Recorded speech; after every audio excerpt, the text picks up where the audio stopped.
Today's episode is another Hollywood murder. It's not exactly considered a murder mystery, but there are some issues with this particular case that make it kind of intriguing in terms of some possibilities that were not looked into for some reason at the time. And because this was a very popular actor, of course, I'm talking about River Phoenix.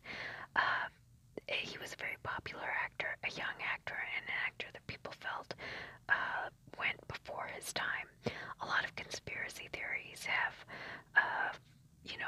become a part of his story, and we're going to explore a couple of them. The other reason that I am doing this one at this particular time is he passed on Halloween night 25 years ago, and one of the people that were with him that night, his then girlfriend Samantha Mathis, recently did an interview with Guardian magazine. She had up until now not spoken about that night at all, and I read the interview that she did with the Guardian, and there were some interesting points, so I went back to the case because I had looked at this case quite a while ago, not really looking into that much of the conspiracy aspect, but it was, I did like a lot of films that he was in, and I definitely remember the teenage sort of magazines that I had when I was a little kid. Definitely had a lot of images of River Phoenix. He was just part of that Gen X sort of, teeny bopper poster boy for that particular generation. And I'm sure he was not happy with being in that position, but he was very attractive and young girls liked him. And I remember him being in those magazines. I was just a little bit younger than,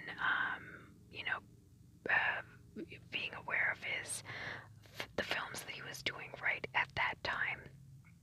But then years later, I went back and saw movies like My Own Private Idaho and a couple of other ones that he was in, and he's just so impressive that a person definitely feels like, he was somebody who passed before his time, and that he could have accomplished major things. He just had so much potential. So I think a lot of people feel that way about this case. But, the main stories that came out as far as the media was concerned was just that, this was a kid who was kind of troubled. He had had a difficult childhood, and as part of the Hollywood machine, he just overdosed, and the case closed kind of a thing. But there are some issues with that, and that's what we are going to explore. So actually, there are four, I guess, there are a handful of articles that I'll be reading from today.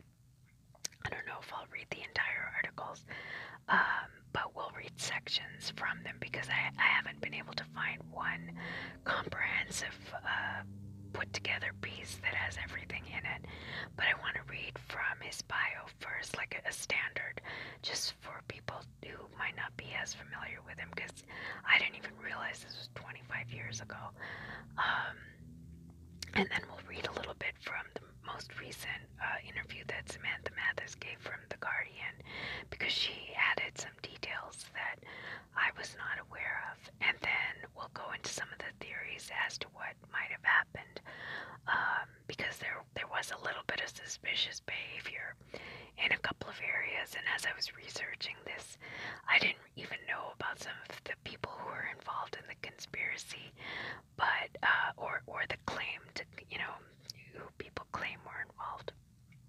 But it's kind of interesting to see who's been named in those theories. Okay, so let's get to this. This first article is from realreviews.com, so it's really just a general bio as far as how he started and so forth. So, his first film was called Stand By Me, having broken into showbiz with TV Seven Brides for Seven Brothers that ran during the 1982-83 season, River Phoenix would follow up with his feature film debut as a somewhat bookwormish kid in Explorers, but it would be the huge box office success and eventual cult following of Stand By Me in 1986, based on a Stephen King novella that would launch the young actor's appeal into the stratosphere. So it wasn't his first film, but it was his first major success into the industry. He would follow the success of that film with a turn in Mosquito Coast in 1986, in which he starred with Harrison Ford as the son of a man anxious to take his family back to a primitive life. Set in the jungles of the South Atlantic, the film's plot carried remarkable similarities to River Phoenix's atypical upbringing, having been reared in a log cabin in rural Oregon.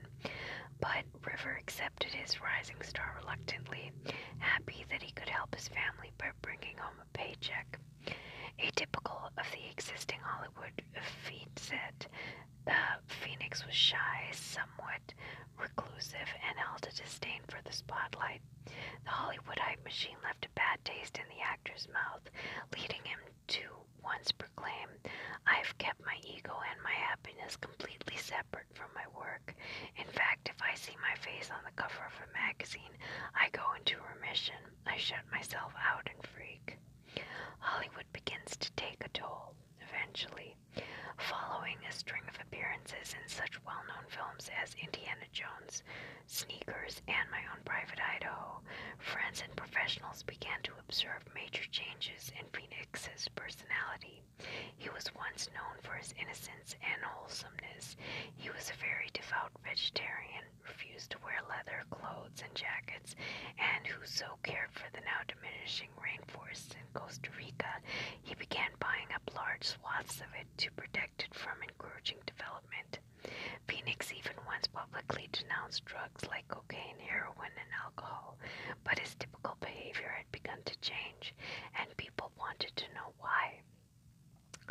Many felt River Phoenix's about-face was because of a deep-seated dislike of the difficult world of Hollywood and filmmaking.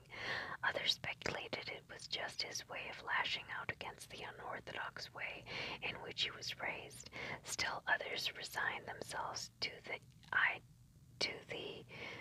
concept that Phoenix was past the point of no return and would never be the same again. By the time 1990 rolled around, River Phoenix had enough. He would give up his acting gig and move back to Gainesville, Florida to reside with his family. He would go on to form a band called Aleka's Attic and his sister Rain, in which he sang, played guitar, and wrote songs. He also strengthened his resolve as a staunch environmentalist and strong activist for the rights of animals. Things began to look up, but as the mid-90s approached, Phoenix was back in the Hollywood game, working on a film called Dark Blood. He had also just recently signed on to star with Tom Cruise in an interview with a vampire. While working in Hollywood, he would usually stay at the St. James Club Hotel on Sunset Boulevard. Things were beginning to look up, and his star was about to launch again. That Halloween night, on the eve of Halloween in 1993, Phoenix would join his friends at Johnny Depp's club, the Viper Room, at 8852 Sunset Boulevard. It was about 1 a.m. Phoenix was in the bathroom of the club doing some drugs with several of his drug dealer friends when one of them would offer him a hit of heroin. It was a pure grade Persian brown. Almost immediately after snorting the heroin, Phoenix would begin trembling and shaking violently. He then turned to one of his friends and vomited. Another of his friends decided it would be a good idea to give him a Valium to calm down. After taking the Valium, Phoenix would stagger back into the bar area and approach actress Samantha Mathis, who was sitting with his sister Rain Phoenix. Upon complaining that he could not breathe, Phoenix passed out. When he awakened, he begged his friends to take him outside the club, where he quickly fell to the sidewalk and went into seizures until a photographer, Ron Davies, made a 911 call on a nearby payphone, as did River's brother, Joaquin. Cell phones were not in the mainstream by then. He looked like a fish out of water, said Ron Davies, who happened to be standing outside the club. He was thrashing spasmodically, his head flopping from side to side, arms flailing wildly. By this time, his sister had exited the club and threw herself on top of him to try and stop the seizures. Suddenly, Phoenix's body would become motionless, at which time his brother thought he had stopped breathing. River was wearing striped brown pants and black and white Converse high-top socks. It was now 1:14, and Phoenix had gone into full cardiac arrest. Paramedics would arrive around 9:11. Paramedics would arrive, and Medic Ray Ribar of the LA County Fire Department began administering CPR. Phoenix was immediately rushed to Cedars-Sinai Medical Center and arrived at 1:34. As they reached the hospital, his skin was blue, but the body was still warm. The emergency room doctors tried everything to resuscitate the actor, but he was pronounced dead at 1:51 a.m. on October 31st in 1993. Married with children star Christina Applegate was also at the club that night and witnessed Phoenix's seizures, which she later reenacted in an anti-drug dance piece. A whole medical chest of drugs. Phoenix's autopsy showed deadly levels of cocaine and morphine. Heroin shows up as morphine as it is metabolized by the body. Valium, marijuana, and ephedrine. Ephedrine is the main ingredient found in crystal meth. Official cause of death was acute multiple drug ingestion. River Phoenix was just 23 years old. At the funeral, River Phoenix was placed in a blue coffin for his funeral, and on November 4th, 60 mourners would show up at Millam Funeral Home for the viewing. His usual fair hair was dyed jet black for the film he was working on at the time. The mortician would cut his shoulder-length hair and place the shorn locks beside him in the coffin at his mother's request. He was dressed in a black t-shirt with the logo of his band Aleka's Attic on it. His mother put a single carnation in the coffin. As mourners passed his coffin, many placed things like notes and necklaces in the casket. There was also a memorial service held on the Paramount Studios lot on November 18th, 1993. Sidney Poitier, Rob Reiner, Peter Bogdanovich, Richard Benjamin, Christine Laddie, John Portman, and Rivers' mother Hart attended. So this is, I think, the hotel that he was staying in, the St. James, the St. James Club Hotel, and formerly the Argyle. It's where River liked to stay when he was in LA, and he was living there at the time under the name Earl Grey. And this is the Sunset Strip. The black building in the center is the Viper Room. It's known for its black walls, and it has a very gothic-y, I guess, look, or at least sometimes it's decorated that way. And so here's a close-up of it. And I think that's the end of this particular article. Okay, so that is the official story, but as we read the other articles, you'll see that the official story doesn't actually match the autopsy report. So that's one of the first suspicious aspects, that what was being promoted to the press and what is in pretty much all of the standard articles about him is that he was doing drugs in a bathroom and was snorting them. And the autopsy report does not show that. The autopsy report shows that all of his drugs were ingested. There were no signs of his taking it the way that they said. So there's a discrepancy there. And I think it's significant when you consider the amounts of what was in his system according to the autopsy report. So I just wanted to make that clear because we're going to go to a few other articles. It's also reiterated in the Guardian article that Samantha Mathis, what she mentioned were a recollection of what happened. So so he was not um, snorting stuff in a bathroom secretly, which is what I thought, because all of the articles that I've read, the standard articles all say that it just is not part of the autopsy. So I think that that's something that should be looked into. Why is there this discrepancy from the official story to what is in the official autopsy, as well as the eyewitnesses, the various people that were with him, all are corroborating what's in the autopsy report, not what's in the official story. So the next article I think we'll look at is the Samantha Mathis one. Okay, so let me get to that then. Okay, so this is the article from The Guardian, and it is Samantha Mathis. Is the first time that she's talked about this story that she was a witness to, but it was so traumatic for her, and I think she was the same age. She was only 23 when it happened. She was the same age as he was. And it's also the 25th anniversary of his death, so I guess she felt it was time. I think she mentions her reasons for doing this now. Phenomenally talented and famously caring River Phoenix's death shocked the world. His girlfriend Samantha Mathis talks for the first time about that awful night and the man behind the myth. On the night of October 30th, 1993, River Phoenix, his girlfriend, the actress Samantha Mathis, and his siblings Leaf, now known as Yakin, and Rain walked into the Viper Room, the LA club owned by Johnny Depp. Mathis thought they were the only there to drop off his little brother and sister, but when we arrived, he said to me, "Oh, there are some people playing music tonight in the club who want me to play with them. That's okay, right?" she says. It wasn't okay with her. She thought they would be going straight to her house. I knew something was wrong that night, something I didn't understand. I didn't see anyone doing drugs, but he was high in a way that made me feel uncomfortable. I was in way over my head, she says, but she knew he wanted to stay and thought it wouldn't be long, and after all, some of his stuff was in the trunk of her car.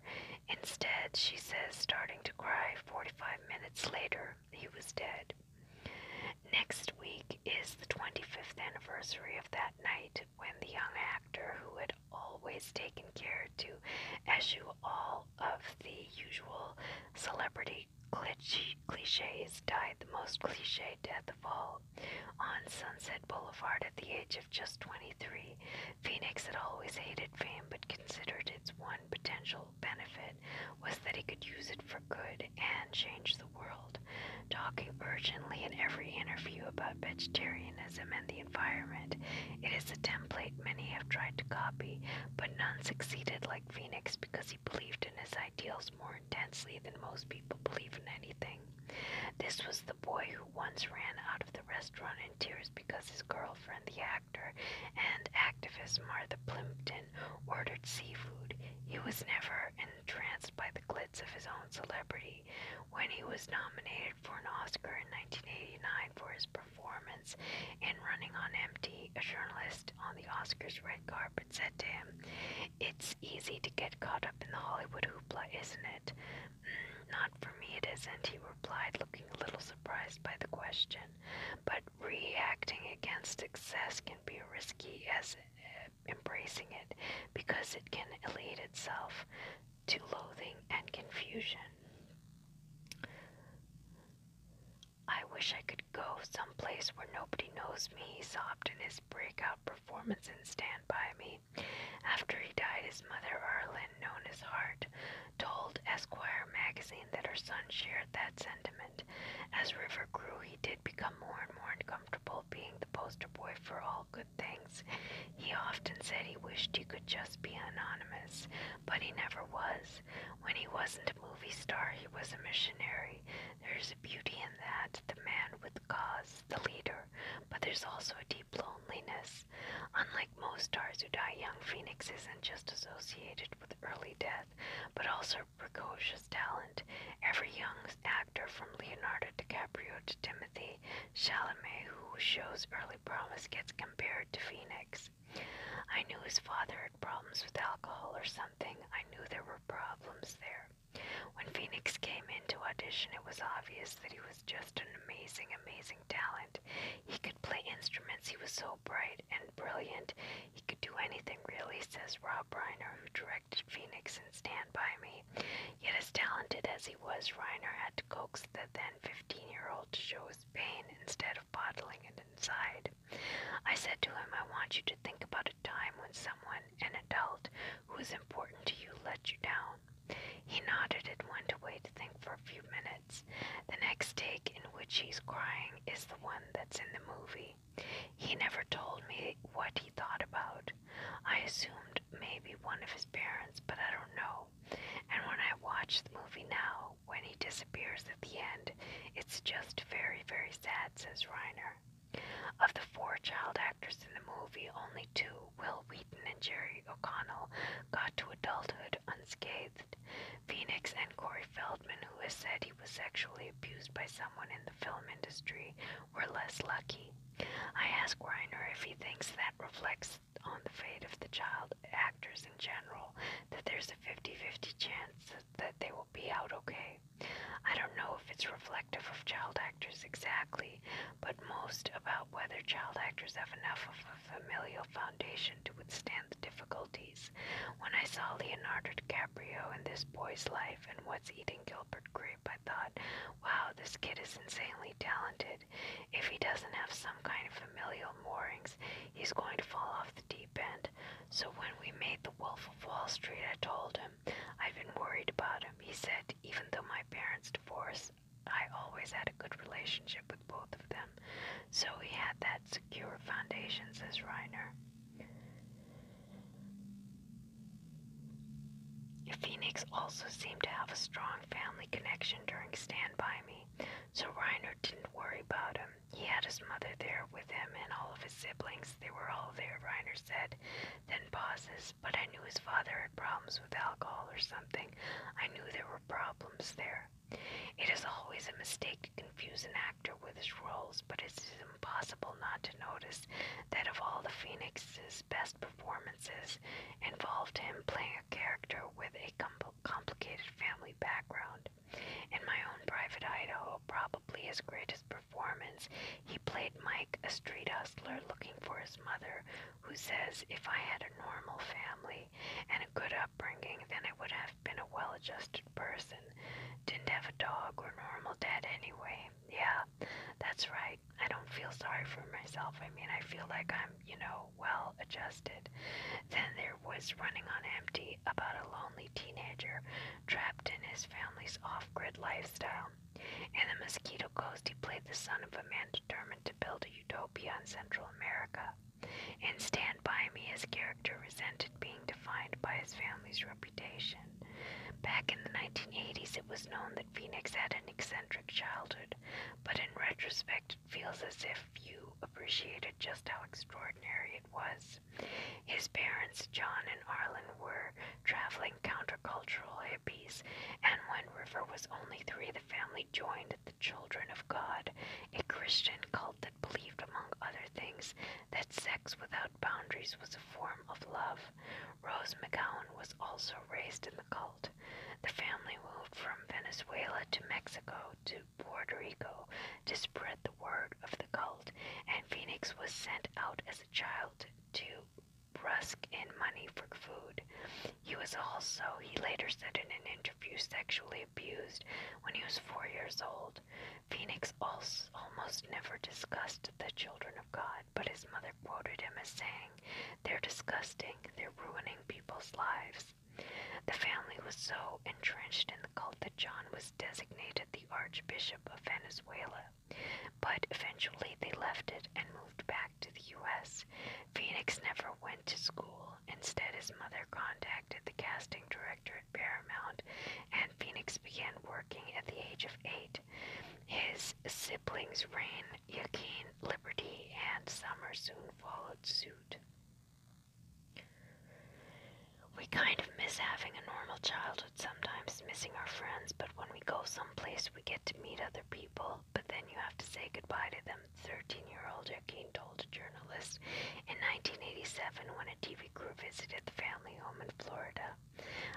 the opportunities in film are just amazing. The things that you've gotten to do and gotten confidence. I mean, they're pretty much normal children's mild heart.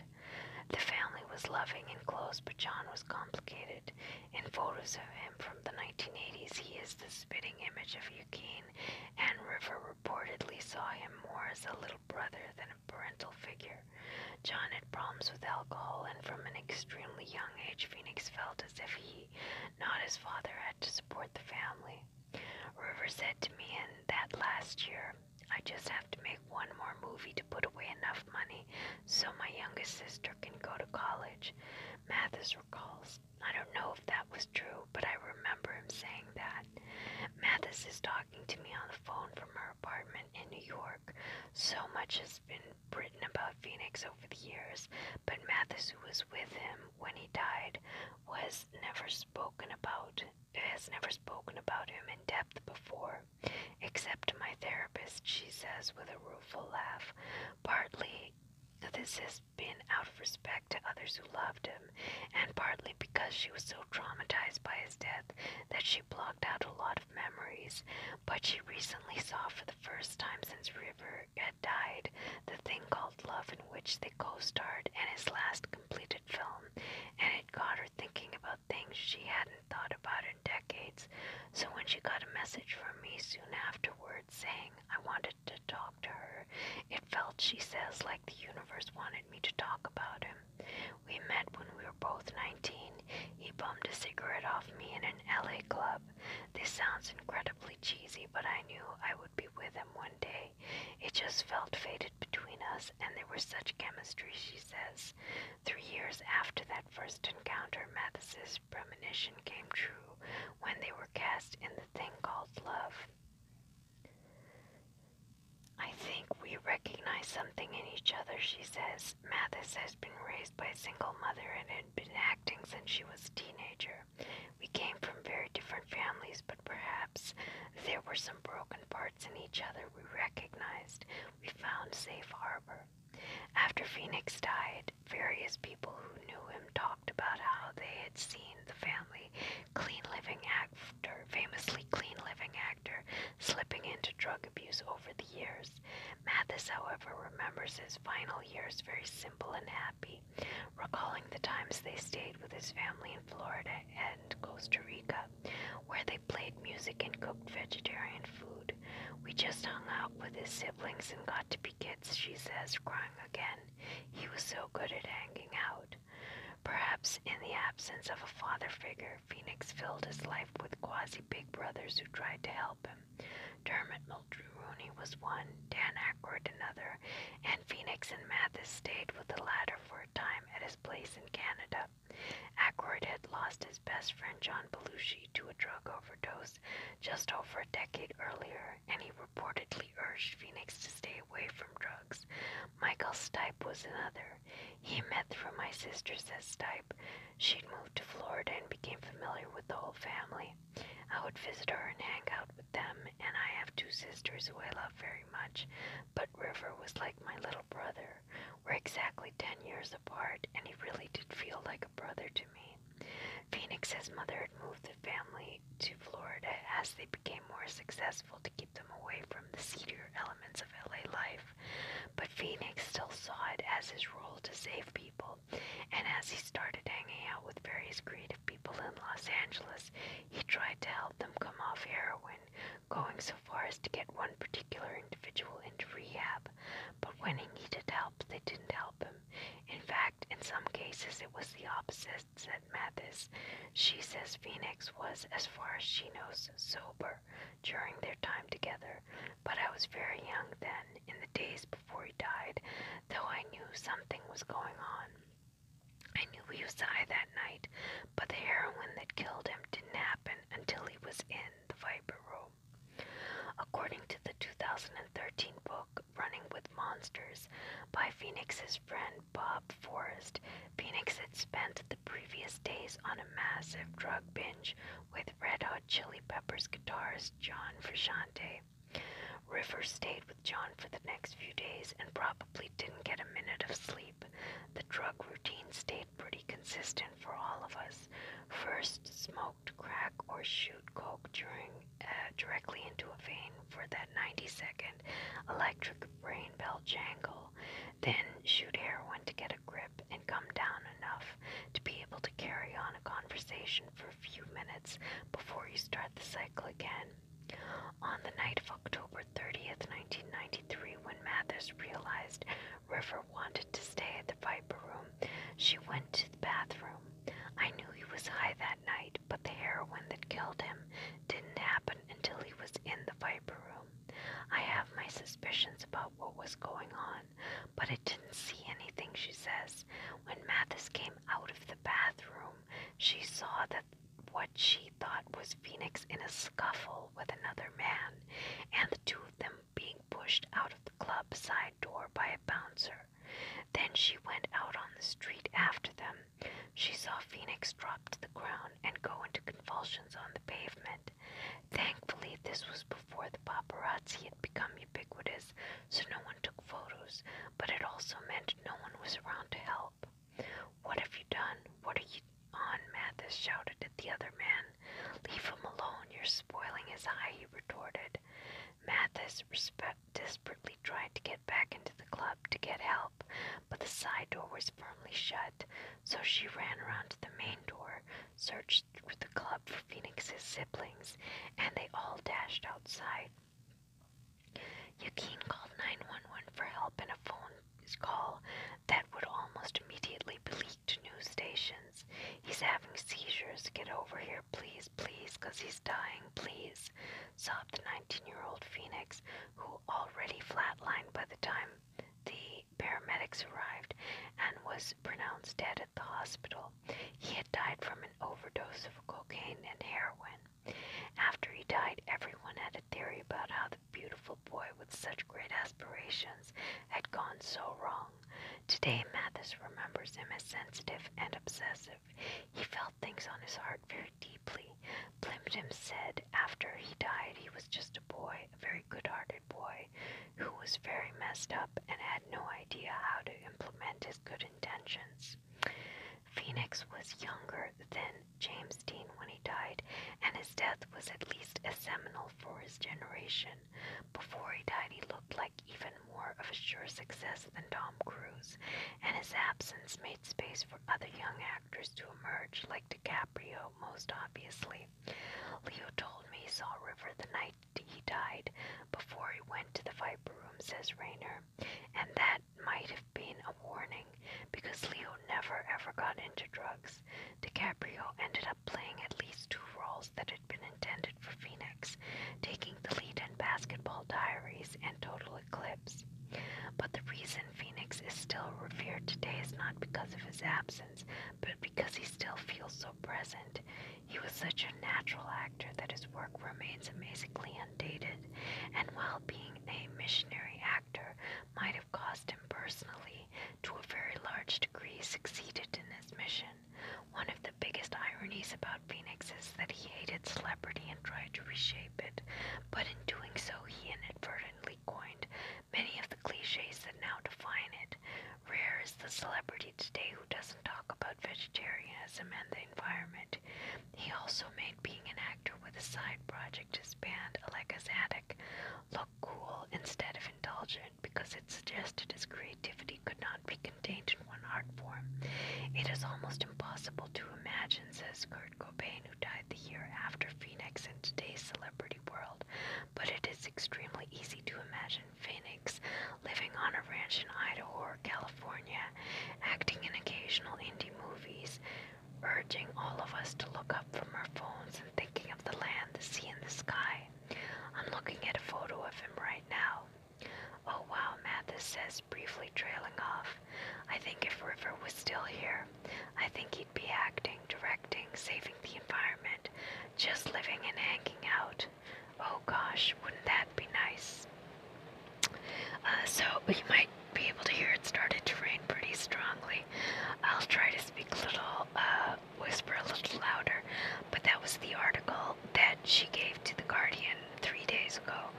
Now, the most significant thing about it is she had a totally different explanation of what happened, something that was totally missing from the official official story.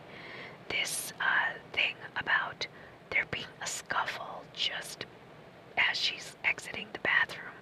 So she's at the table with the other siblings and River Phoenix.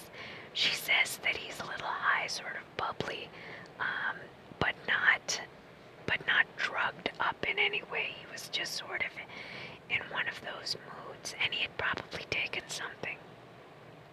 She didn't know what, but they had all arrived together, so she knows that he had not taken anything in the car or on their trip over.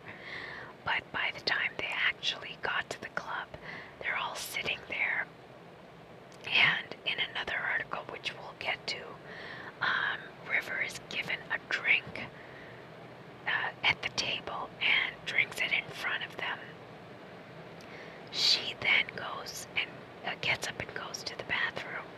When she comes out of the bathroom, she sees what looks like a scuffle to her between two guys. And then River's being ejected from the club, sort of thrown onto the street. This doesn't make any sense to her because she was only in the bathroom a couple of minutes, and for all of this to go down in just that short period of time seems really amazing to her, because literally it was just a couple of minutes into that trip to the club, and then he had passed on because of something that was given to him right at the table. So he did not go into a bathroom and start snorting, various substances like the official story said, as far as the people who were sitting with him at the table were concerned, because they literally just got there. He's given something to drink, he drinks it, she goes to the bathroom, comes out, and he's thrown out of the club, and then passes right on the sidewalk within like 10 minutes, or at least he goes into cardiac arrest within 10 minutes of being out on the sidewalk. So none of this is really part of the official story. Nobody says that he was forcibly ejected from the club or that there was any kind of a scuffle. Nobody says anything like that in the official story. And I think that her recollection is accurate. She, I know, has kind of been quiet about it, but I don't think she would, make anything up at this point. It's possible that there are little lapses in her memory, but then when we look at some of the other eyewitness accounts, they match what she says, because it all happened very fast. Okay, so we're going to go to another article now, where I think they're talking more about the drug overdose and some of the questionable issues about that. Okay, let's go to that now. Okay, so in this particular article from The Whale, it is asking the question why foul play was never, brought up in terms of this particular death. And the truth is, in most of these cases, especially when there's any kind of drugs involved, it's almost an open-shut case for, everybody involved. It's really only if the family is pushing to investigate will they go further. As soon as they see that there are drugs involved, most people, media, and including law enforcement, shut the door on the case, because it just seems like, okay, it was an overdose by whatever means, accidental or purposeful, and that's the end of it.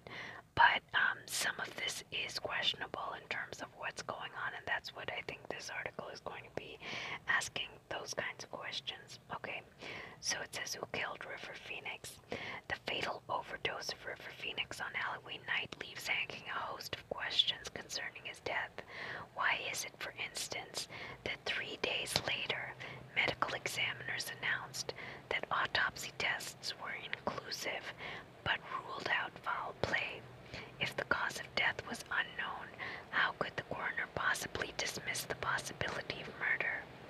Toxicology tests revealed that the morphine levels of the cocaine and heroin ingested by Phoenix were respectively lethal. The day after he overdosed, the question reverberated on Hollywood streets: who killed River Phoenix?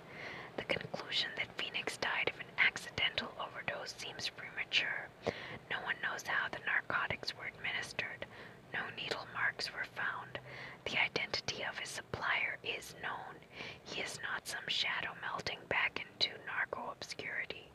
5 witnesses, according to unconfirmed reports, accompanied Phoenix to a West Hollywood apartment at 10:40 on October 30th before departing for the Viper Room. One Los Angeles tabloid reported that the drug dealer who gave Phoenix the fatal dose has been seen back in action at the club. If so, why wasn't he so much as questioned by the police?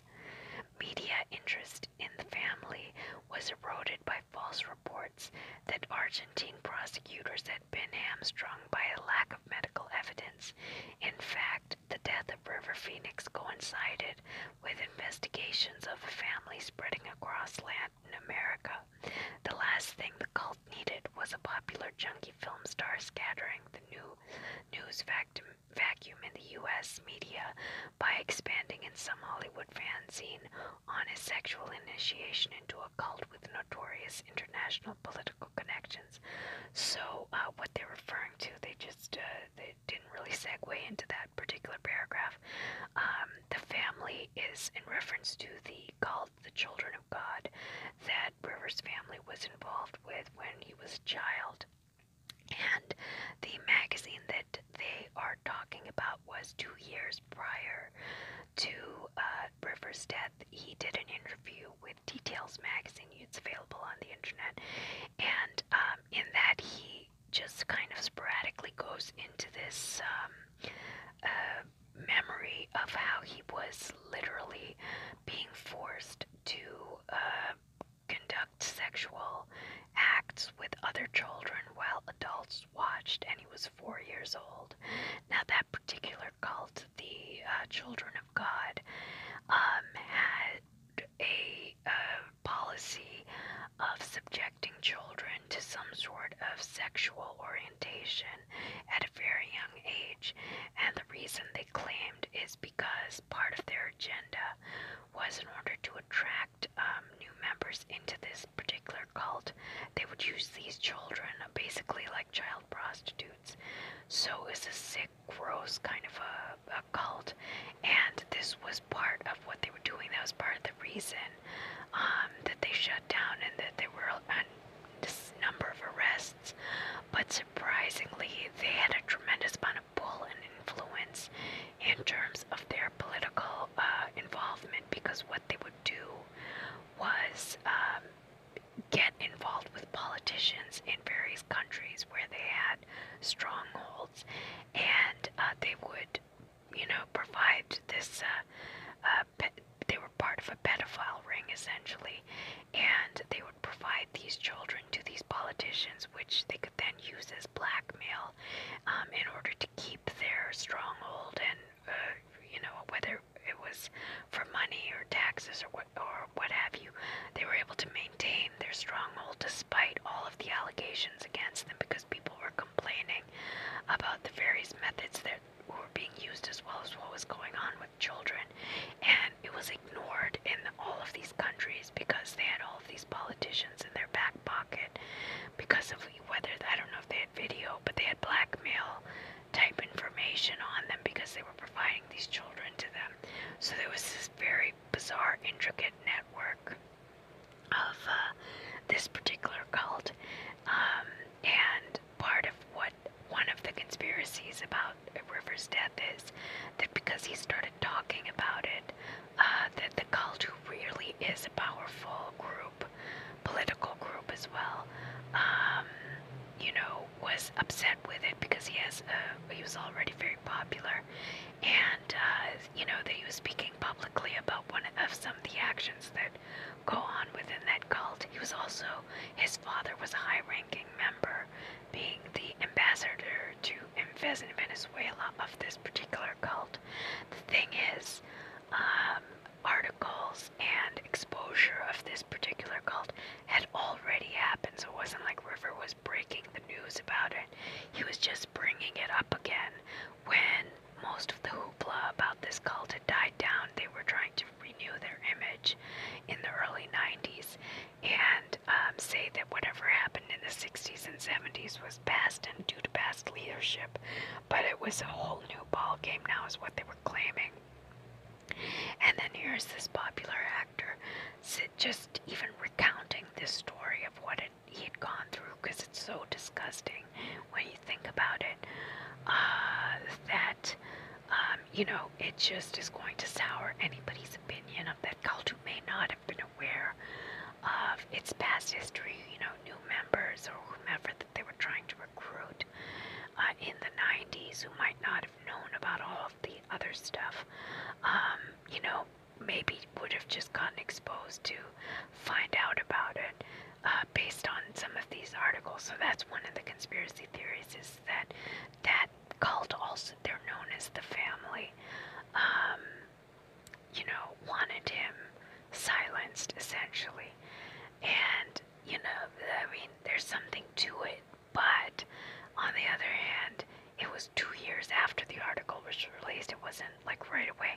He was not talking about it, actually, at the time, though. It wasn't like this was something that he was bringing up. It was something he brought up 2 years ago, and there was a backlash that he even talked about in other interviews, that they very aggressively told him to shut down this type of conversation piece. And he did, actually. He did not go on rampages and do multiple interviews. So I think that this particular theory, especially this article, I guess, is promoting that idea.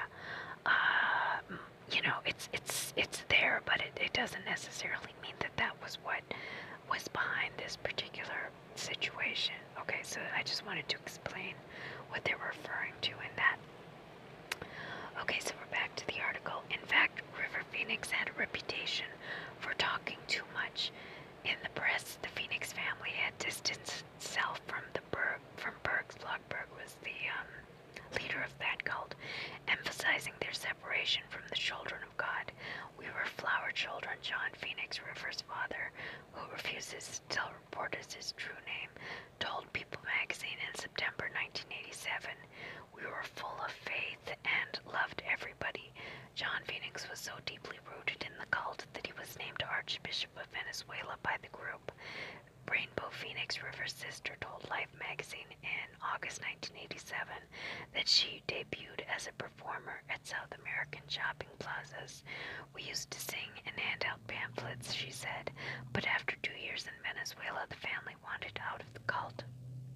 Arlene Phoenix, River's mother, complained the guy running it got crazy. He sought to attract rich disciples through sex. No way. The veneer of bohemian innocence was shattered in 1991 when in Details magazine River recalled his childhood in the cult. He admitted in this interview that he had intercourse at age 4 and sex with other children until the age of 10. River Phoenix violated the cult's stricture of secrecy by discussing his early sexuality with reporters. 2 years later, on All Hallows Eve, at one of the most critical periods in the family's history, he was poisoned with a drug overdose. Had he lived, Phoenix would have proven to be a dangerous liability to the cult, confirming reports of sexual abuse and child prostitution circulating throughout South America, but largely snubbed by the domestic press. Moses Berg's family sleeps with powerful political allies, and possibly did any one of them have a reason to silence River Phoenix. So this one just went into that particular theory. I'm not totally convinced that this was well, we'll get into that in a second. There's a possibility, but there's some other aspects to this case. Okay, so this article is from The Brain Stain. It's a UK magazine, online magazine. Who killed River Phoenix? It was Halloween night, October 31st, 1993, a time when Hollywood stars were composed of young adult stars like Keanu Reeves, Sandra Bullock, Johnny Depp, Winona Ryder, and River Phoenix, plus the Red Hot Chili Peppers were the go-to band of the moment. River Phoenix once said to an eerie, consistent phrase with the day of his passing, acting is like a Halloween mask that you put on. Halloween night night is known to be one day of 8 annual days of the Sabbath, and is considered to be somewhat of a party night, with sacrifices being common as offerings to the success of a completed ritual. Of course, River Phoenix was said to have died of an overdose, which he did, however. He died outside of Johnny Depp's club, the Viper Room, on the Sunset Strip in West Hollywood, after attending a party being hosted at the club. River Phoenix was given a drink laced with dangerous amounts of heroin and cocaine called a speedball by a so-called friend who he had taken to rehab twice, as reported by New York Daily News journalist Cheryl Connolly. Not after ingesting the lethal cocktail, River began to become extremely sick, vomited, and slumped in his chair before being taken outside by security. After being ejected from the club, he stumbled and fell onto the pavement and died from a cardiac arrest. Toxicologist Dan Anderson later analyzed River Phoenix's blood, finding astronomical amounts of heroin and cocaine in his system, which suggests that he was given the drink by someone that may have wanted him dead, or simply may have killed him in an act of suspicious carelessness. River Phoenix gulped down the drink, which was referred to as a liquid speedball, which contained 8 times the lethal limit of heroin and cocaine, basically enough to kill 8 people, let alone one. Who gave River Phoenix that drink? That still remains unclear. Johnny Depp was reportedly performing up on stage at the Viper Room at the time when River ingested the drink. Johnny Depp and River Phoenix had many mutual friends, although Johnny Depp was 7 years older than River Phoenix.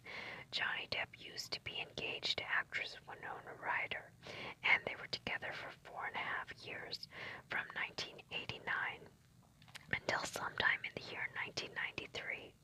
The breakup sent Depp into a dark place, and he used to say that nothing ever compared to the love he had for Winona. He later admitted that he tortured Leonardo DiCaprio after his breakup, and was very mean to him on the set of What's Eating Gilbert Grape.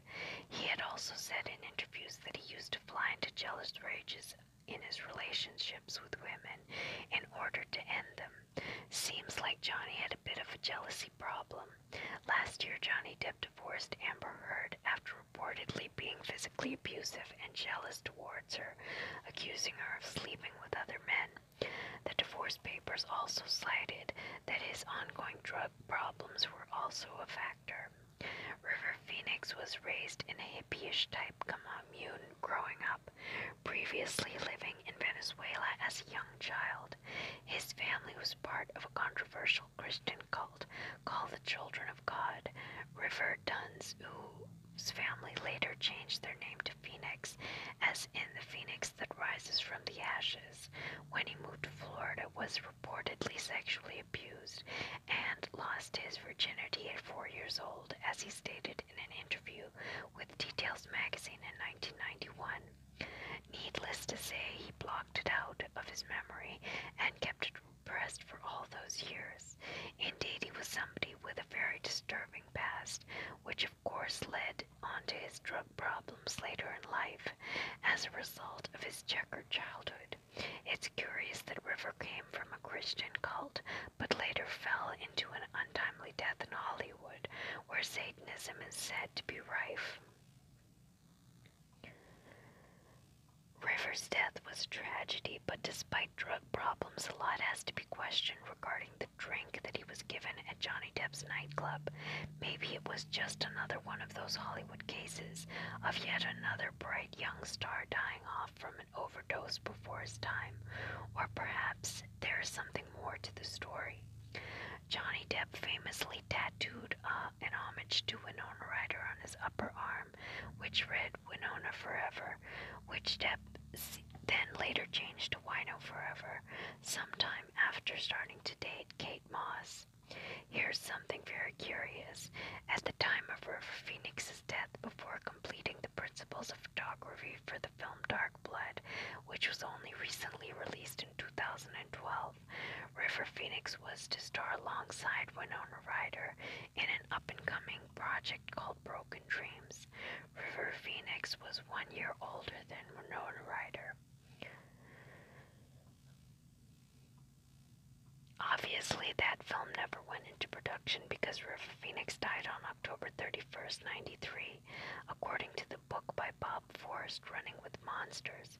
The day after River's death, Bob Forrest called Depp and asked, "How's your friend?"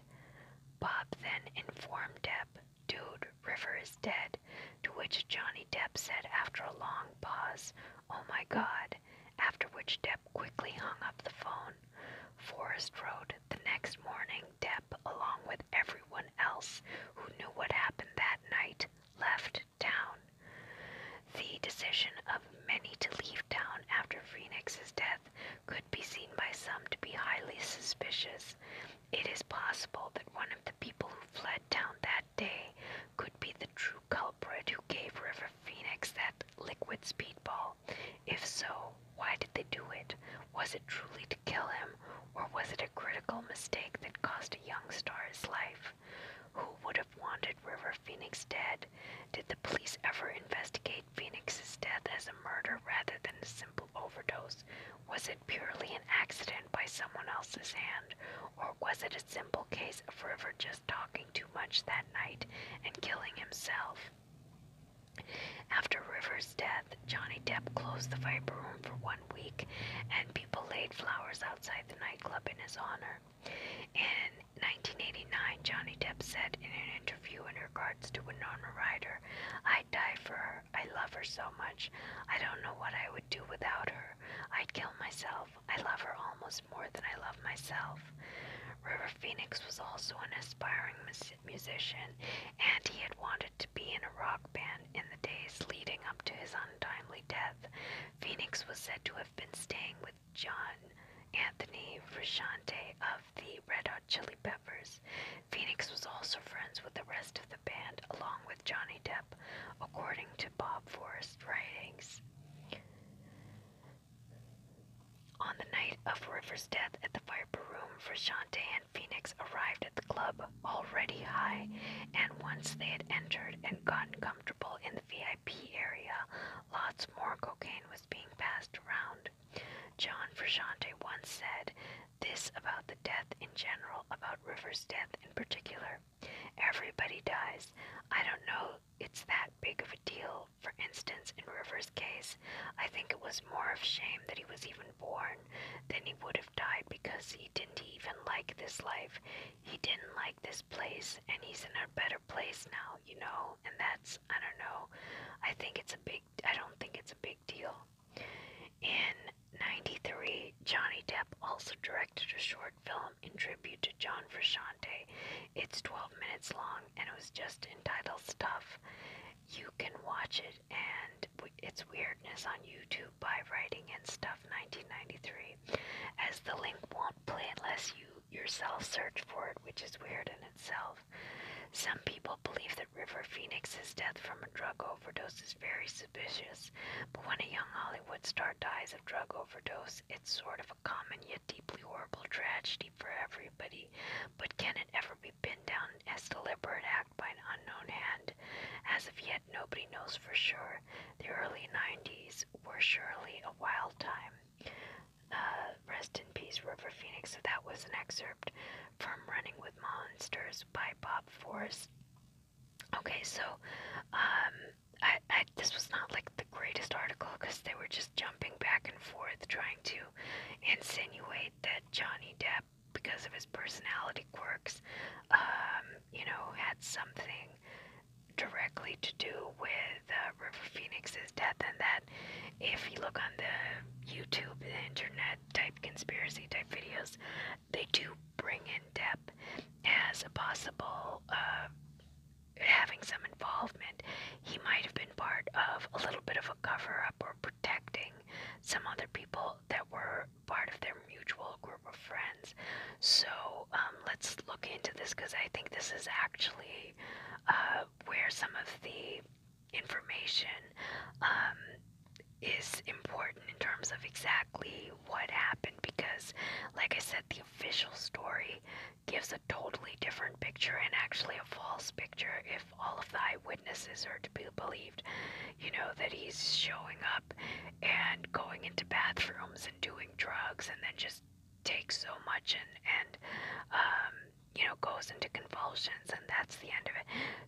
So the official story painted him as a raging drug addict, but the autopsy report showed a couple of things that were inconsistent with that. Okay, so the first thing has to do with what actually happened that night. So River Phoenix is staying at that St. James Hotel, and this Red Hot Chili Peppers guitarist John Frusciante is with him, or is there, goes at some point during the evening, and they already at that particular location do some kind of something to get some sort of drugs in that environment. The St. James Hotel is known for having drug dealers and drugs and those kinds of things available to people. So they do something, and according to Samantha Mathis, who then comes into the picture a little while later, she says that he had already taken something. He was a little loopy when she met him, not crazed or it wasn't like a heavy dose, because he was functioning. He was carrying his guitar. He was going to the Viper Room to play, and so it was not a situation where he was out of control at that point, but he had taken something probably to take the edge off, and it had occurred at this St. James Hotel, which is where he was at before he went to the Viper Room. Okay, so he gets to the Viper Room with Frusciante, and then Mathis and the siblings, Phoenix's siblings, show up, and they're at this table. Then someone comes and gives him a drink, the liquid speedball. Now, again, the coroner's report is very specific. They said all of the drugs that were in Phoenix's system were ingested. They were not snorted. They were not injected. They were ingested. So to say that he had taken something, a drink, makes total sense. And all of the eyewitnesses at the table said, we arrived, somebody hands him this drink so he doesn't go into a bathroom and start doing crazy drugs. He's sitting at the table and someone gives him a drink. The question is, who gave him the drink and who prepared the drink? Well, according to eyewitnesses, it was John Frusciante who gave him the liquid speedball, but he had not prepared it himself, so he arrives with him.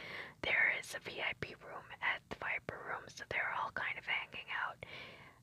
I guess John Frusciante goes to get drinks and gets this particular shot, and it gives it to River Phoenix.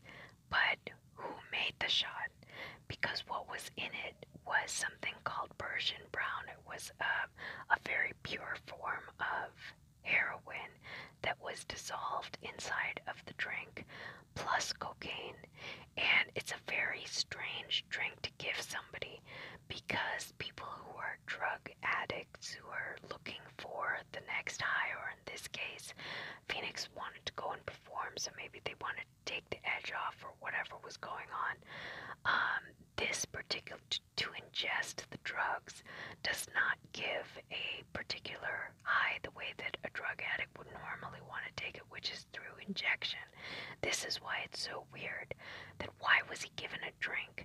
He might not have known what was in the drink. He might have thought it was just some sort of alcohol to get, concoction. And according to Mathis, as well as his sister Rain, River Phoenix did not even know what the drink was. He thought it was something to help him with the cold that he was suffering from, which kind of would make sense that why you would just, a friend gives you something and he has a cold and he was going to go and perform up on stage. And the this guy is like, here, this will help you perform. So then he just takes it and takes this wig and drinks it in one gulp, kind of a thing. So according to the people at the table, this is what he thought it was. And it was not designed or meant in any way to get him high. He wasn't thinking of it in terms of that. He thought it was some kind of a mixture of stuff to help him with his cold, with his head cold. And in the coroner report, it also showed that he had taken over-the-counter cold medication. This is where the ephedra comes in. Remember, at that time, the ephedrine was not illegal or, a monitored substance or whatever it is right now. So if you used to take Sudafed in the early 90s, it had ephedrine in it, so it wasn't that it was methamphetamine that was in his system. It was the ephedrine from the OTC medications, and that was verified in the report. So he had taken, whether it was Sudafed or something like that, for his sinuses, for his head cold prior, and that was in his system. Okay, fine. And then he's given this drink, told that it'll help him because he's gonna go on stage in a minute. Alright, so then the thing is, who gave Frusciante this drink? Because he didn't show up there and start mixing up a drink and then, come back with this mega dose of Persian brown. First of all, Persian brown is extremely expensive. It is, and the amount that was in it would be the amount, like they said, to kill 8 people. So it was a masterful lethal dose. If this guy is a drug addict of any kind himself, which Frusciante used to be, he apparently is sober now.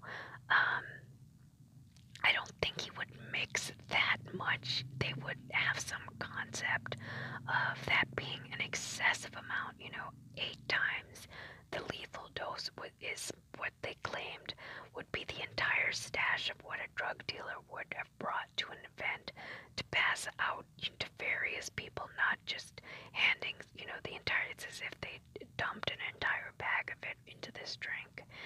So I don't think Frusciante mixed it or really had any clue as to what was in the drink. It was something that was given to him to give to Phoenix. Now, who the heck did that? Who was behind that? That's where part of this conspiracy comes in, as far as nobody knows who the maker of the drink was. The drug dealer that was at the event, like I said, was a known drug dealer who used to hang around at the Viper Room, the St. James, whatever. The drugs probably originated from that person.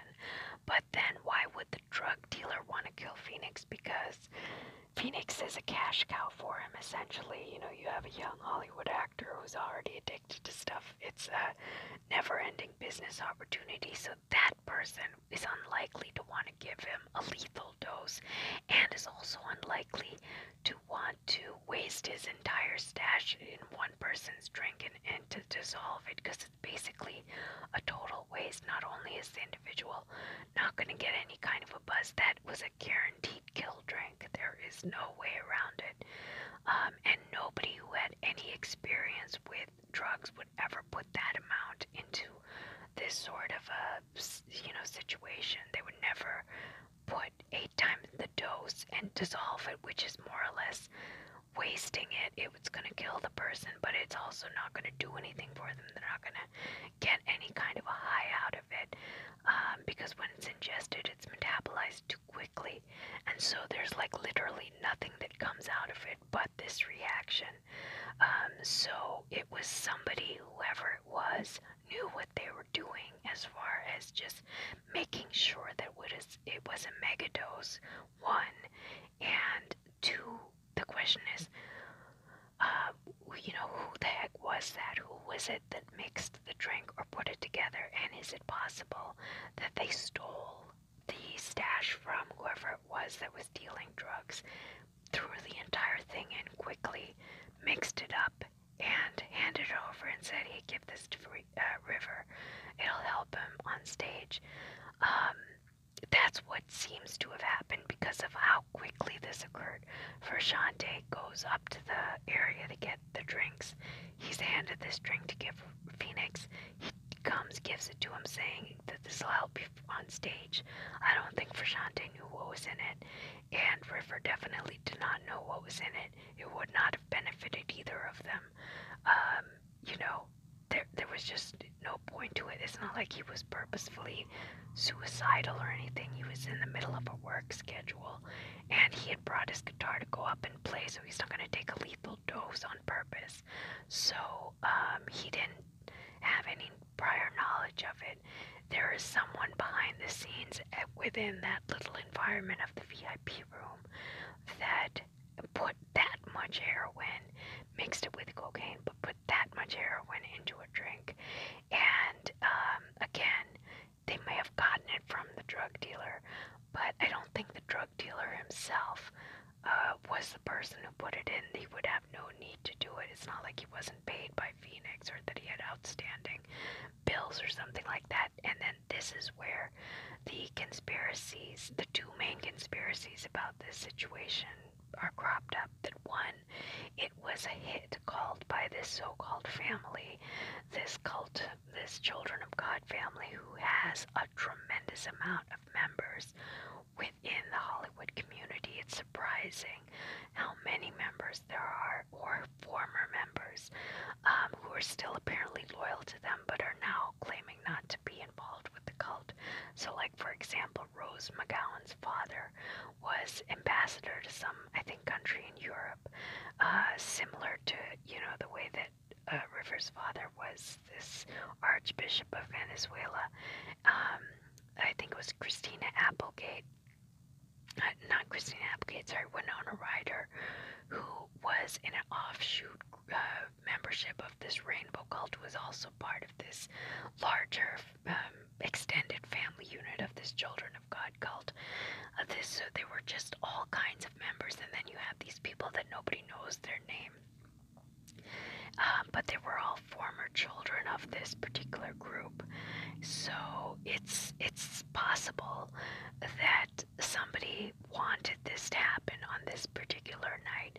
It is supposedly a cult night to, have something like this happen on a 13 or a 31st, Halloween being part of the Samhain season. It's possible that a hit like that was called, and that it was called in a reaction to the article that had come out 2 years ago, just to silence somebody who was going to be able to confirm the abuse theories. But I'm not totally sure if that was the motivation behind this particular killing. The second group that has been, I guess, called as possible co-conspirators have to do with the guys that were performing on stage.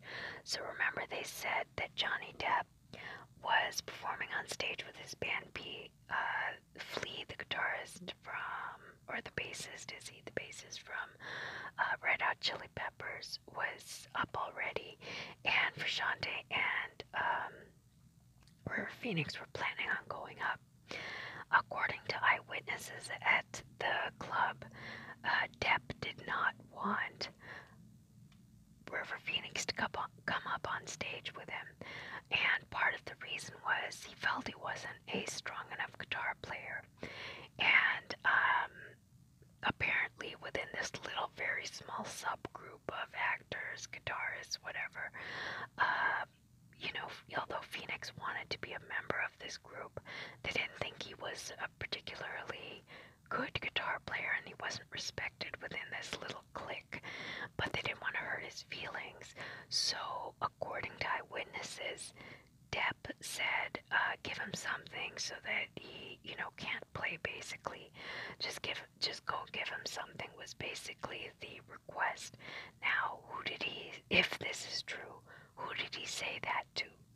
So, according to just some obscure articles, and I don't even know if this has any legitimacy, he told Flea, who was also on stage with him. Flea then goes and tells someone, possibly, maybe it was the drug dealer or whomever, to put something to kind of get Depp, and not to get Phoenix in a position that he wouldn't be able to play, but they wouldn't, have to say anything to him. He just would be kind of, inebriated to the point that he wouldn't be able to go out on stage with them because they were doing a jam session on stage and they didn't want him there. Okay, great. And that Frashante was then just given the drink to give to him. But the thing is, if they only wanted to do that, why was it such a high dose? And is it possible that it was simply a mistake of somebody who was told, who just did not have any experience with drugs, not the drug dealer, not, just some sideline person who did not know the dosing, was told, hey, give him something to, subdue his, ability to play, and he'll be out of the picture, and that'll be the end of that for the night, and nobody the wiser, kind of a thing, because apparently it seems, based on the behavior of what happened next, that that's kind of what happened. So right after the event occurs, so Phoenix is given the drink, he takes the drink, goes into convulsions really quickly, and then is thrown out of the club, which doesn't even make any sense. Depp is on stage, they're in the VIP section. It's doubtful that you would throw somebody out of a club from the VIP section. If they're going into convulsions, you're still not going to chuck them onto the street. That doesn't even make total sense. But yet, according to Mathis, when she came out of the bathroom, it looks like this scuffle where people are shuffling around and Phoenix is literally being thrown onto the street. So he was kicked out of the VIP section, which means that there was a little bit of a plan to have him drink this thing and then throw him out, based on that, he was freaking out or something like that, and we had to throw him out of the club. So there was a little bit of a plan to get him out of there. I just don't think that they would naturally throw someone out from the VIP section. They know exactly who he is. So that seems like the plan was give him a drink, give him a second, and then throw him out. And then he won't be able to play. The doors will be locked, and that'll be the end of that. It seems like that's possible as to what happened. As far as Depp is concerned, according to Forrest, who wrote the book, says that he didn't even know what had happened to River Phoenix. Which also seems kind of unbelievable, but it's possible because the intention was never to kill somebody. It was rather than just, to get him a little bit boozed up or whatever, and then throw him out, have a legit excuse as to why he was thrown out and why too bad he couldn't come out and play, kind of a thing. And he didn't even know that he had passed on the street. And then what happens is that Depp and this entire little group, this little clique of people, all disappear.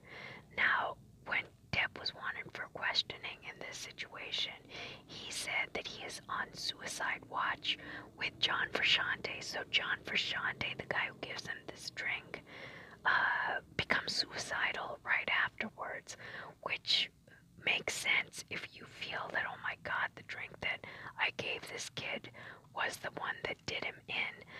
It makes sense that he would become suicidal right after that, and Depp is over with him wherever they're at, trying to prevent this thing from happening, and this is his reasoning for not being able to come in to help with the investigation, and also for Shantae's excuse because he's, going through this situation. Still, you would think that the police would go in and question them, but they didn't. But that reaction seems to be of people who had asked for something, but they did not realize, what was in that drink. So I think probably what they wanted to do was get him drunk or just high enough that he was not going to be able to play. That sort of makes sense. And, this was called, somebody to do Frashante gives him the drink, not knowing what was in it, but who mixed it it's either somebody who had no idea what they were doing, or somebody who had, a very bad intention and definitely wanted to kill Phoenix. But who could that be other than the possibility of the only people he had upset really was this particular cult. Again, that would take a certain amount of planning, though. I don't know how many people knew Phoenix was coming to that club that night. I don't think it was a planned out situation. It was definitely not an announced thing. So for someone to be sitting there just ready to go with this kind of dosing, I think is unlikely. This is why I'm not totally convinced this was a purposeful cult killing, even though I know the dates are on target and there's, a lot of, I'm aware of that part. It's just that people would have to know that he's going to come over there that night and have this whole thing ready to go and planned out. Because it's a large amount and it's very expensive.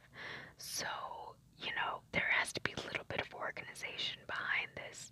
The other possibility is that it's just one of the idiots that are hanging around there in the back and have no idea about dosing, and for some unknown reason mixed the entire, stash of this Persian brown thing into the mixture. Again, I just doubt that somebody would be handed, that amount of drugs when they're that expensive. If it was a low grade kind of drug that was not expensive, they might not have been that particular. But this is not cheap stuff when it's the pure. And not very many people would even have access to it. So to give it to somebody who has no drug experience also seems unlikely. So this is where I'm at with this case. It seems that Depp, Frashante, Flea, and there were 3 or 4 other people who all left town, and they're on suicide watch with Frashante. This group of people did maybe ask for a drink to be given to Depp, but I don't think that they had the intention of killing him. I think they had the intention of inebriating him. And Frashante then goes into this frenzy of that, oh my god, he killed River Phoenix because he's the one who gave him the drink. He's not the one, I don't think, that mixed the drink, though, because like I said, he's a drug addict. He knows dosing, and even if he was a little loopy and high that night, this would be a crazy thing for him to do, to just dump the entire bag of super expensive drugs into a drink. There would be no reason for him to do that. He also didn't have time to do that. So, and he has no reason to do that either, because these guys are all friends, in a strange sort of way, even though Phoenix was sort of the younger out of everybody. But in any case, I think it's the thing that seems likely is that there was a mistake that was made, that, whoever it was told, hey, put something in his drink so that he gets a little sleepy, so that he can't perform.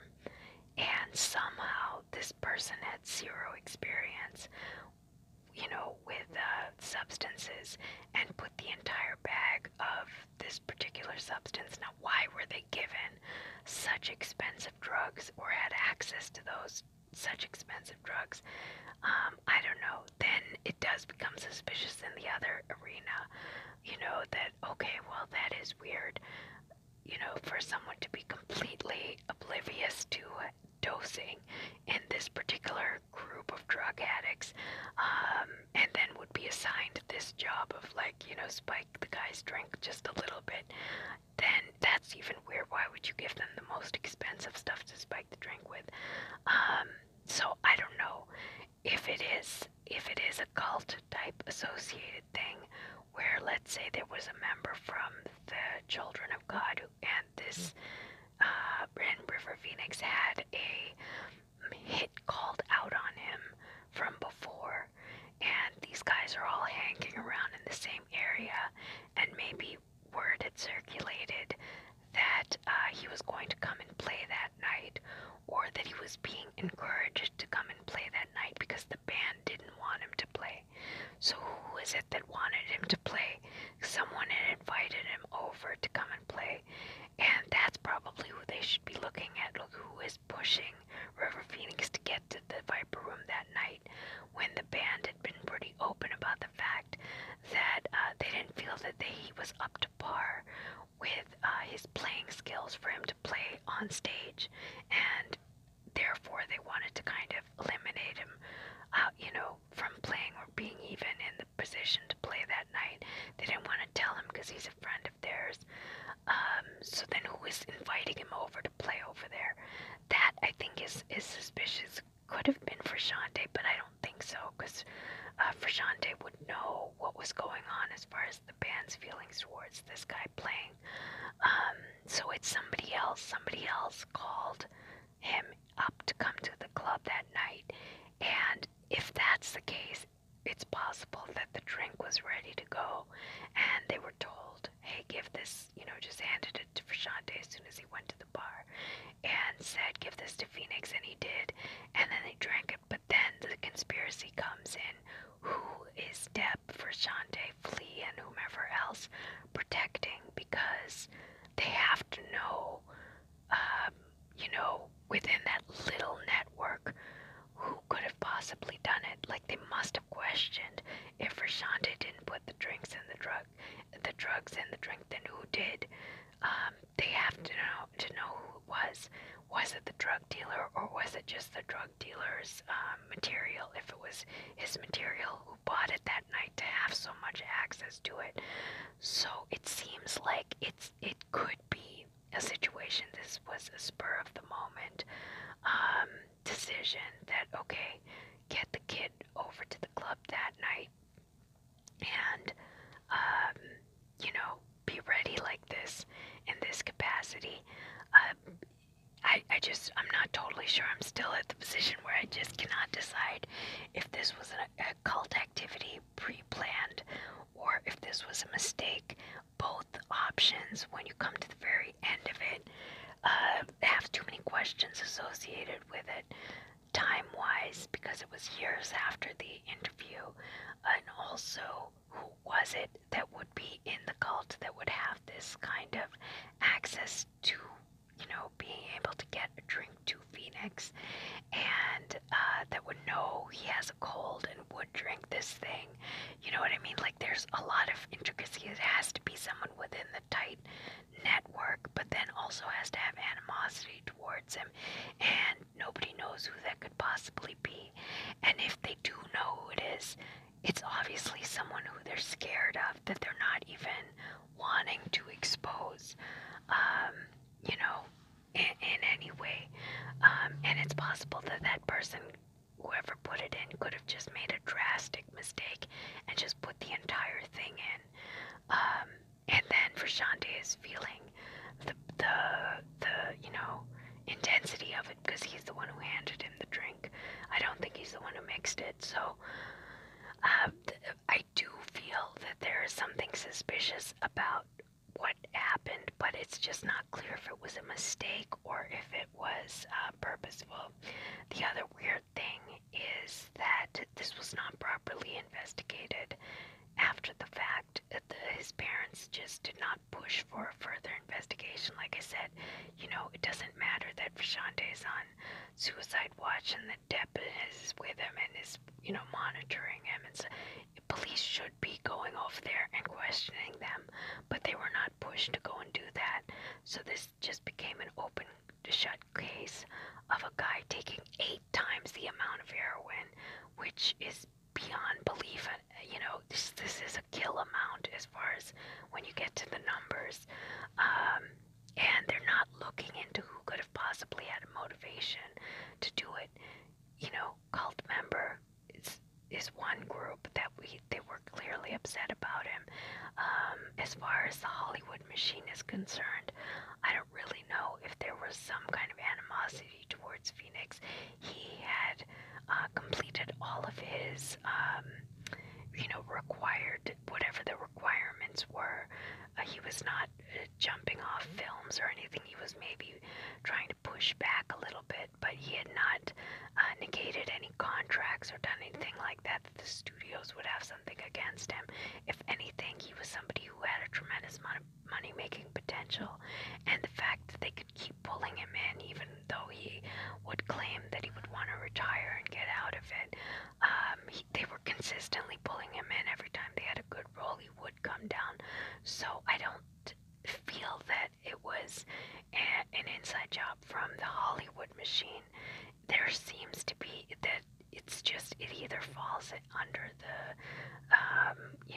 area of it being a drastic mistake of dosing, or that it was not a mistake and the point was specifically to get this particular drink to Phoenix and have this be done within minutes, really, because it was done within minutes.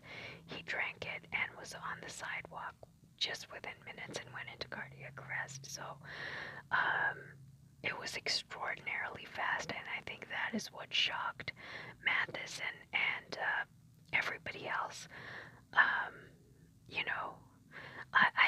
I'm also a little suspicious about where is Frashante right at the moment that all of this is happening, because he's not the person who is thrown onto the sidewalk with Phoenix. It's somebody else who's saying something like, don't bother him, don't touch him, you'll mess up his high, which is a weird thing to say when a speedball does not get you high. So who the heck was that guy? The guy that she thought was in a scuffle with him, pushing him around and making it so that he had to get thrown out of the club. That individual also, again, none of this is being investigated. But that's a suspicious person, because if Frashante is handing him a drink and then disappears off the scene, where did he go? Did he go on stage? I think he went on stage, and actually I think the band then was playing. And that Depp doesn't even know that it was Phoenix who was out on the sidewalk within, hours of this thing occurring. It was on the news. So how is it that Depp doesn't know, like, by the next morning he has no idea that River Phoenix is dead? That is even, how oblivious are these people that were in this environment? They're right there, but they don't know what the heck is going on. And then as soon as they figure out what's going on, they jet out of town, because they know something happened in that little 5-minute window. And I think they're all slightly involved with it, but not in a purposeful way. The story of him, Depp being the one to say he doesn't want him on stage, telling Flea make sure he doesn't come on stage, Flea then telling somebody else not to let him on stage by giving him something, and then Frashante being the one who just happens to hand him the drink, all makes it seem like it was a mistake, that the thing was just, but then who could make such a drastic mistake? It could have just been that there was somebody hanging around that area that decided at the last second that this was their opportunity to, take somebody out who happened to have affected the cult that they were also a member of. It's possible, but I don't know. I don't know that anybody would take a risk like that, or that anyone would just have access to that kind of drug, just sitting there, that amount of drugs of such an expensive version of it. Also seems like there's some little bit of planning, but then everything also sort of seemed to fall into place too. He's at the right location.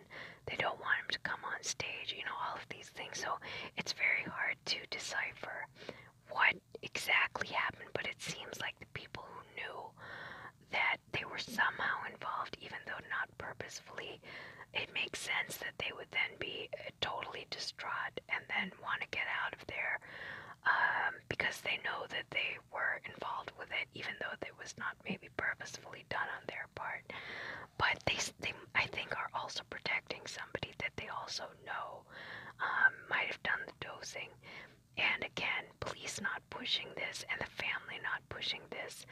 There was one other weird thing. The family, after this thing occurs, calls Michael Stipe of REM and are blaming him for this particular situation that Phoenix had got into.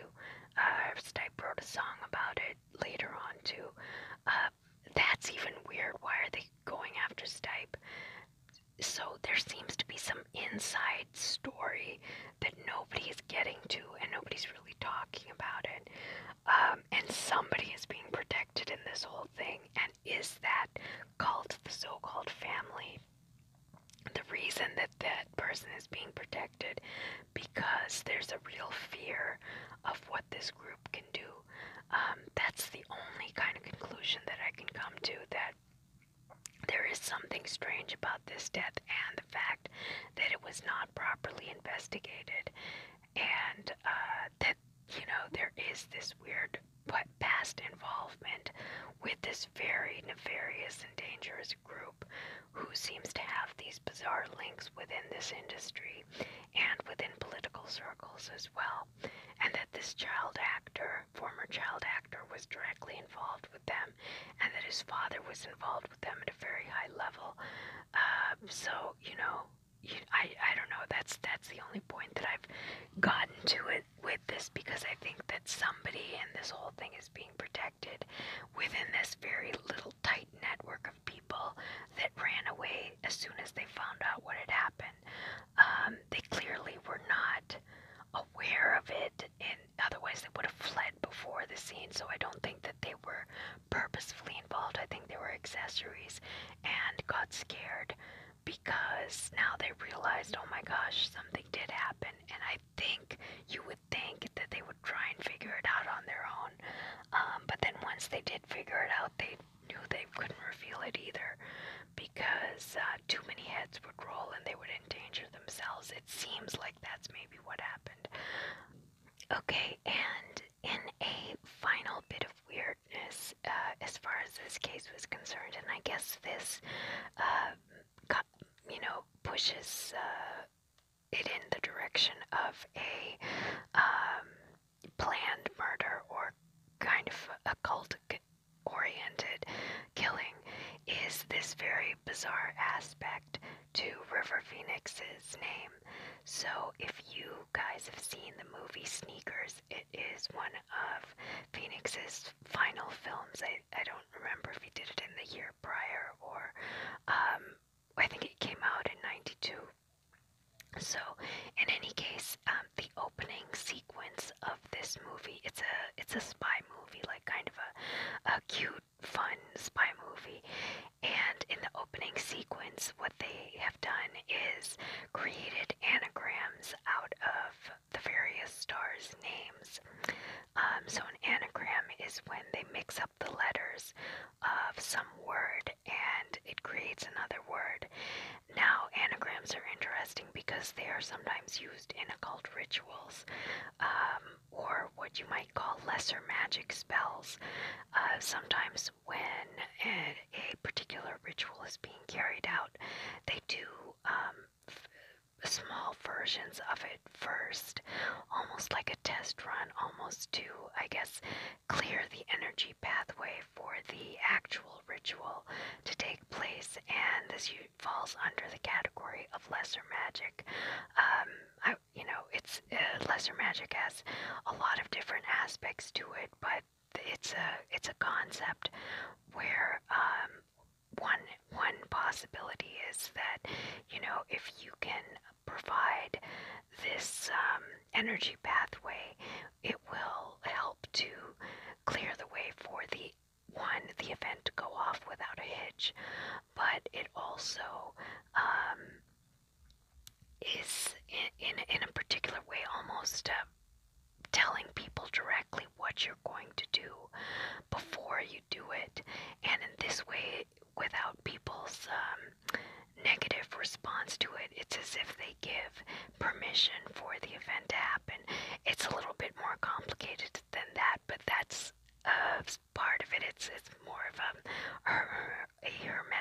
concept, that it, this idea of lesser magic, but we're not going to get into that.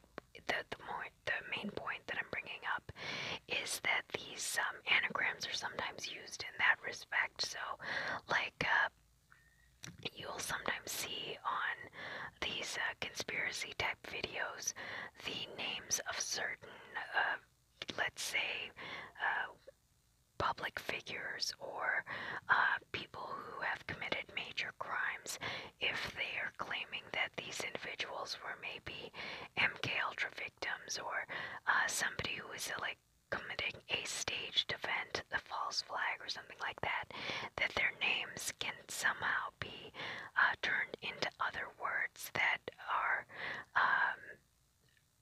in respect to the event that happened, meaning that their names were almost like a code.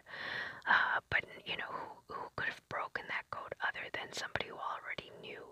It's like a way of publicly disclosing, but without actually disclosing anything that anyone could have ever figured out ahead of time. So it's a very unscrupulous way of kind of informing the public of a public ritual that's going to occur. Anyway, in the beginning of the film, in the opening sequence, they create anagrams out of the various actors' names. They don't do it for every actor, but so like a couple of words will be on the screen, and then you would see them flip the letters around, and it would create the actor's actual name.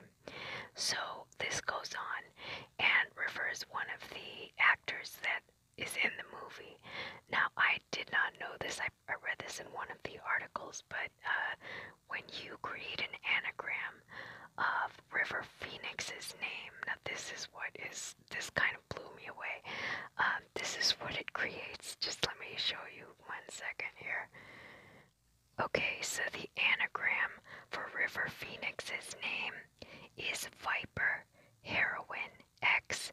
So this person, hasn't completed the anagram. The other letters, one is in his hand, and then there's one below it. But when you put them all together, the name River Phoenix, when you rearrange the letters, becomes Viper Heroine X. So he died of a heroin overdose at the Viper Room, and there's the Viper and the heroin, and then you have X, meaning to be X'd out, or that's like, a knockout type symbol, as well as like a death symbol. It's a kind of cross, but a death cross basically in occult terms. So I just couldn't believe that his name makes this particular anagram. I don't believe it's in the movie. They didn't do that. But, it just happens to be that his name creates this anagram, and then this event occurs, where he goes to a place called the Viper Room, and then is given a speedball of a massive dose of heroin, and it kills him right there. So it's just, I thought that was just mind-blowing, and this little fact does push it in the direction that this was possibly some sort of an occult killing, because the anagram is so specific. It's so specific that it's spooky, honestly, that how can that be even possible, that it's such a match to the event that occurred, that it seems like it would be falling into the category of a lesser magic spell for this greater ritual or greater event that then occurred on Halloween night, one of the Sabbaths of this particular occult belief system. So I just thought that should be added in the end. I still believe, though, that this just feels like it could have been a situation where individuals that were around him somehow, gave him something that nobody was suspecting had this amount of material in it. I don't think Frashante knew. I don't think River Phoenix, I really don't think that he had any concept of what happened. I believe he thought he was taking some sort of a his head cold. That's what he was told at the table when Frashante gave him the drink. And, so the two other eyewitnesses, his sister and girlfriend, also said that's what he was told. So he drinks it down. And I don't think Frashante did this on purpose. So whoever it was that mixed it had to have been close enough to him to have known that when he had a cold, that he would, that this would be the reasoning for giving it. And then it was administered, through this one person who was a friend of his, and then he drank it. Obviously, we're still left at the same point. Who was the person who mixed the drink, and what was their motivation in doing it, and how far along was this event planned?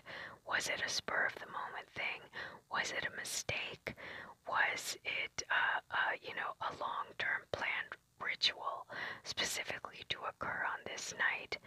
They would have to know, one, that he had a cold, two, that he would even arrive at that location.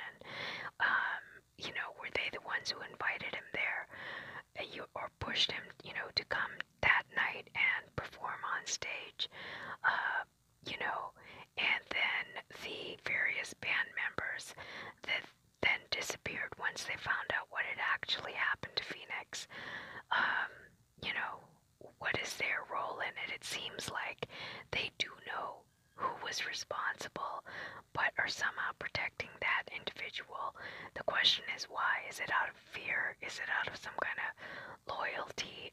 Do they believe it was a mistake, or do they believe it was a purposeful, ritualistic type killing? Or what is actually going on? So we're still left at the same point, but there is something obviously bizarre about the way that this happened, just because the amount that was administered was such a large amount of such an expensive substance, the Persian brown, that it makes everything kind of suspicious.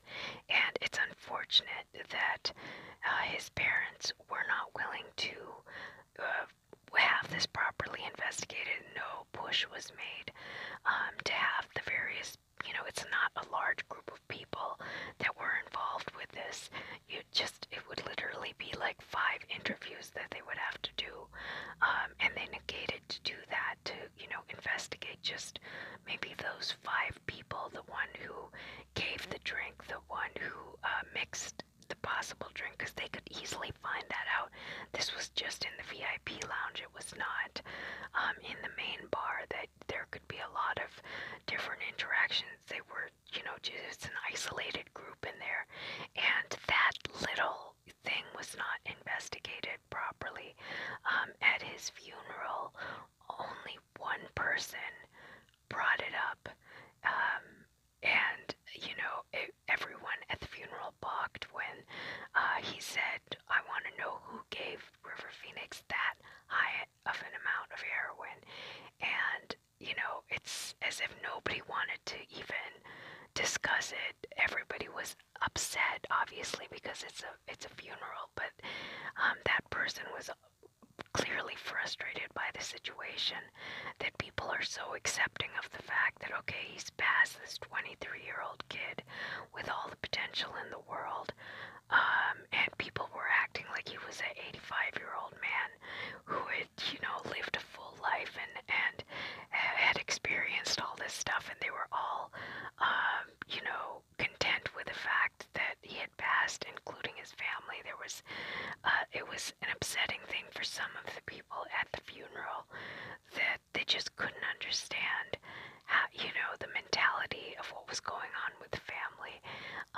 And it could have just been the family's coping mechanism. They had come from a sort of hippie-ish background, and their belief was that this was his time, and there was, nothing else that could have been done, kind of aspect. But then, on the other hand, if it was something done with malice, I think it's their responsibility to also find out what happened, because that's not fair. You can always say it's somebody's time to go, but if someone has made some sort of effort to do something hurtful to another person's life, then they need to be found out those first 24 hours, that was the time that they needed to do all of those interviews to find the people who had just fled down and were on suicide watch and all of this other stuff, and find out what happened, where did they get the drink, who gave them the drink, who mixed the drink, and then just, get to the bottom of this. Where did that particular extremely expensive substance come from? How is it possible that a drug dealer carrying this kind of material is then in circulation at the same club within a week, and police have not questioned them or anything? It's really negligent and shocking. And that nobody is pushing for any further information about it within his family circle. That's, I understand it was a shock to them, but at the same time you would expect that they would want to know the truth rather than just being, so resolute that, okay, it was his time to go, so that was the end of that. I don't really agree with that philosophy. They probably wanted to have some closure on the event, but,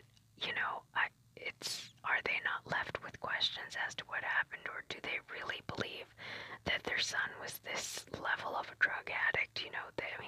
When you consider the amounts, it's just not possible or even plausible that he would ever take something of this degree or that amount of it. I think they just wanted to close it because they didn't know how much more information was going to come out about this particular situation. They probably didn't want his legacy to include this drug addiction aspect. It is part of the story, though, so it's going to be there.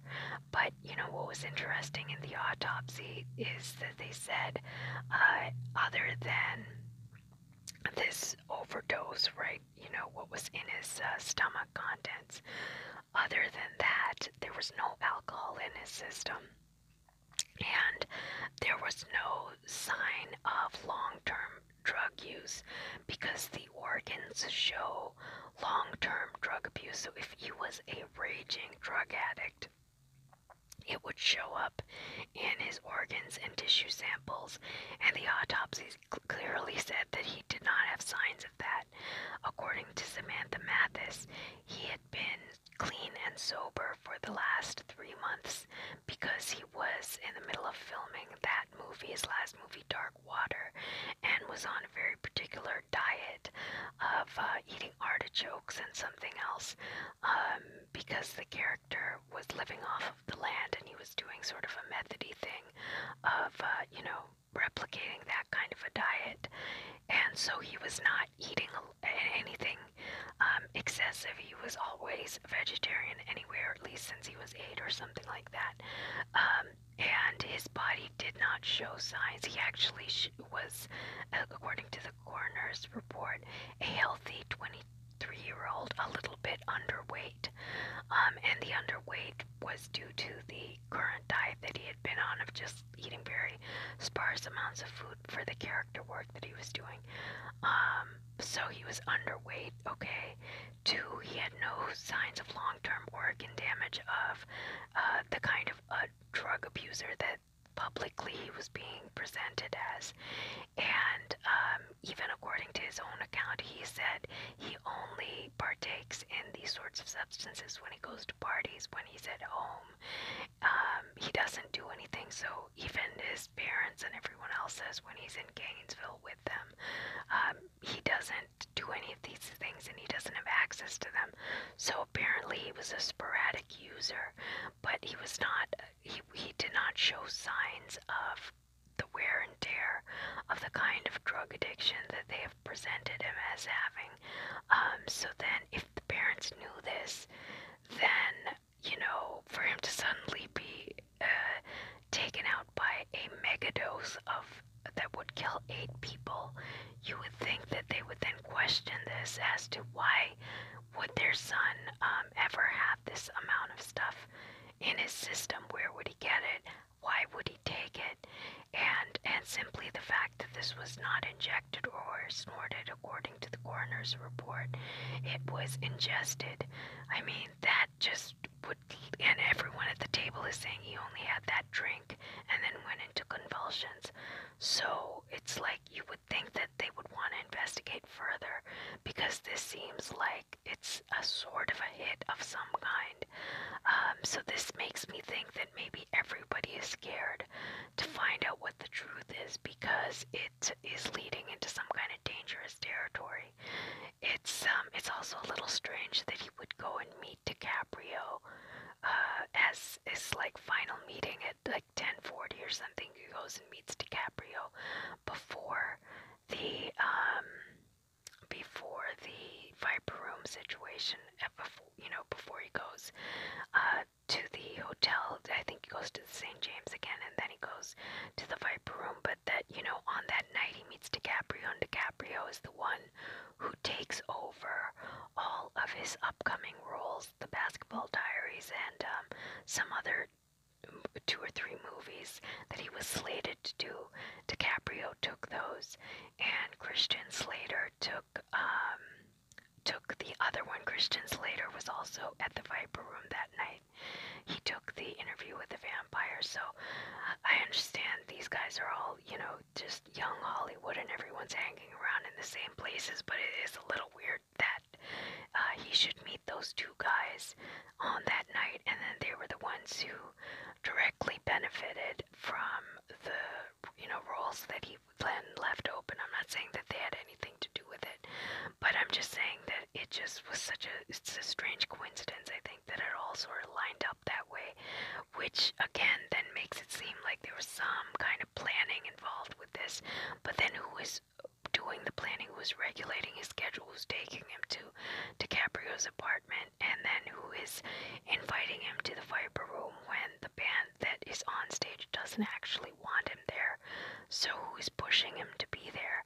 And then of course who is mixing the drink and all of this other stuff. So I just feel that there are these key questions they didn't get answered, and now that so much time has passed, 25 years have passed, how would anyone ever find out? I do believe that that little clique of people does know, though, who was responsible for the mixing of the drink. I really do think that they're protecting somebody, and the question is why. Protecting them because they made a mistake, or protecting them because they're a dangerous individual involved with something much more,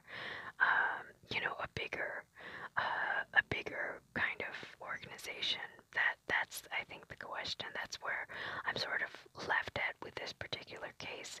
Anyway, guys, this was my I guess this was kind of long actually, but anyway, this was the investigation into River Phoenix's untimely passing. It occurred 25 years to Halloween night, which is upcoming this week, and I thought it was something that is important. He was definitely an actor that left an impact, and it's unfortunate that he did not have a longer stay, as far as everyone was concerned. I think he really tugged at people's heartstrings from the very beginning, and so they had a vested interest in this kid, and he was somebody that I think had a lot of potential in terms of what he could have done and what he might have become. So from that aspect, I think it's definitely a difficult case because of the public sentiment towards this particular actor. He really grabbed everyone in the short time that he was in the public eye, and he just had that particular kind of charisma, and has a strange longevity because of that, as do a lot of the young actors that have passed before their time.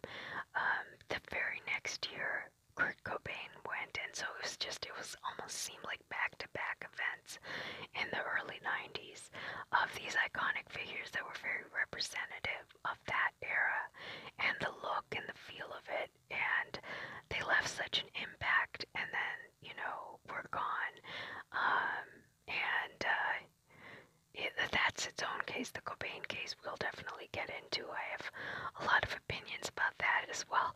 So I hope you guys enjoyed this one. It's a difficult one.